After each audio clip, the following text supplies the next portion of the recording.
हीन भावना से ग्रसित हैं और उस भावना को बदला नहीं जा सकता है, क्योंकि भावना हमारे जीवन में बचपन से लेकर मृत्यु तक वही रहती है जो हम अपने घर में ग्रहण करते हैं या जो हमें सिखाया जाता है।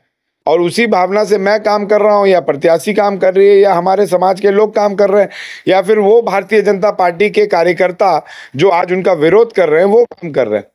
ये हमारी भावना, ये हमारी संस्कृति, हमारा संस्कार है कि हम उस भावना को छोड़ रहे नहीं है। लेकिन भाजपा प्रत्याशी का विरोध इसलिए हो रहा है क्योंकि भाजपा प्रत्याशी अपने जीत के आगे ना अभिभावकों को देख रहे हैं, ना समर्थकों को देख रहे हैं, ना बुजुर्गों को देख रहे हैं और ना भारतीय जनता पार्टी के कर्मठ कार्यकर्ताओं को देख रहे हैं।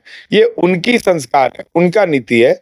मैं अपने संस्कार पर बात करूंगा, मैं अपना काम कर रहा हूँ। एक बात बताइए, चूंकि देखिए मैं फिर बोल रहा हूँ ना, कांग्रेस पार्टी प्रत्याशियों के दम पर चुनाव लड़ती है, प्रत्याशी के चेहरे पे चुनाव लड़ती है।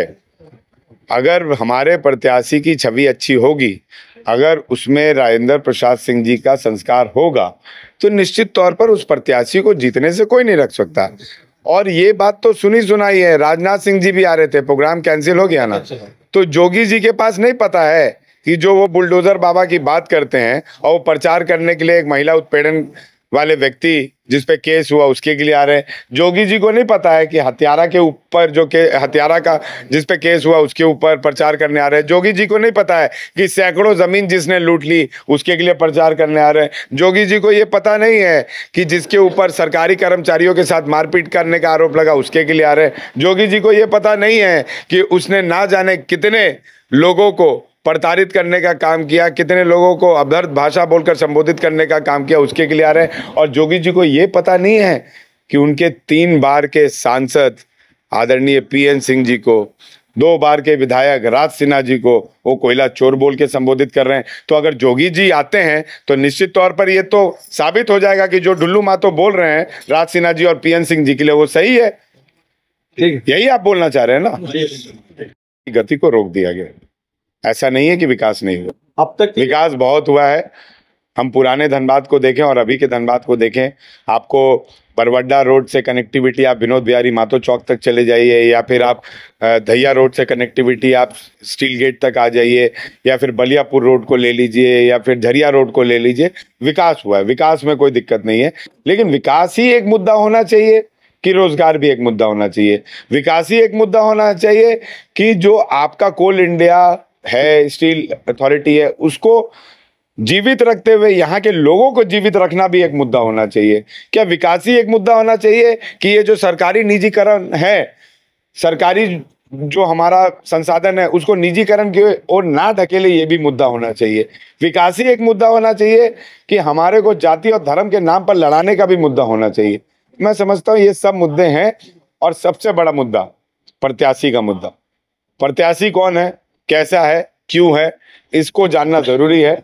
क्योंकि जिस तरीके से ये आगे आकर बोल रहे हैं, मुझे तो डर है कि आज जिस तरीके से सुनील सिंह जी का टिकट काटा गया, जिस तरीके से पीएन सिंह जी का टिकट काटा गया, आगे जाके राज सिन्हा जी का ना कटे, आगे जाके रागनी भाभी का ना कटे, आगे जाके वीरेंची भैया का ना कटे, आगे जाके वो तमाम लोग जो कहीं ना कहीं किसी ना कम्युनिटी से रिप्रेजेंट करते हैं और आज उनको बाहरी बोला जा रहा है, उनकी टिकट काट के हम 2001 में जो बाबूलाल मरांडी ने रणनीति लाए थे, उस रणनीति की ओर तो नहीं बढ़ रहे हैं। ये भी देखना होगा। एक सवाल सर, मैं तो समझता हूं कि हर व्यक्ति को धर्मपति बनना चाहिए और महिलाओं का इज्जत करना चाहिए। जो महिलाओं का इज्जत नहीं किया उसे समाज में इज्जत नहीं मिलती।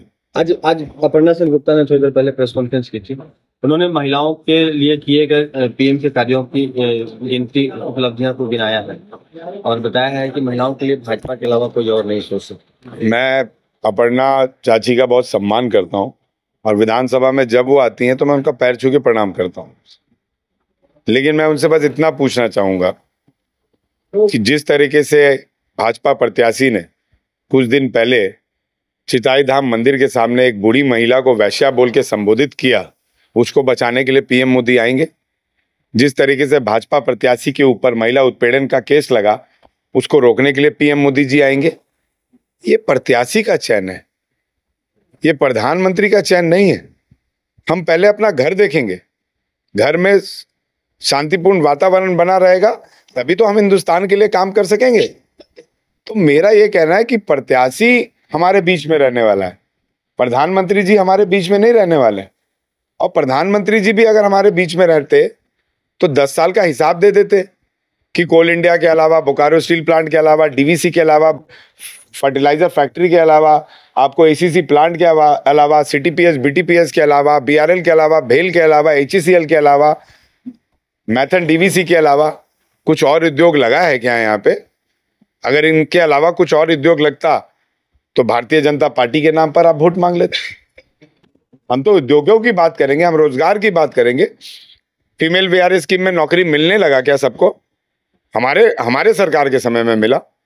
मेडिकल एंड फिट का नौकरी हमारे सरकार के समय में मिलता रहा।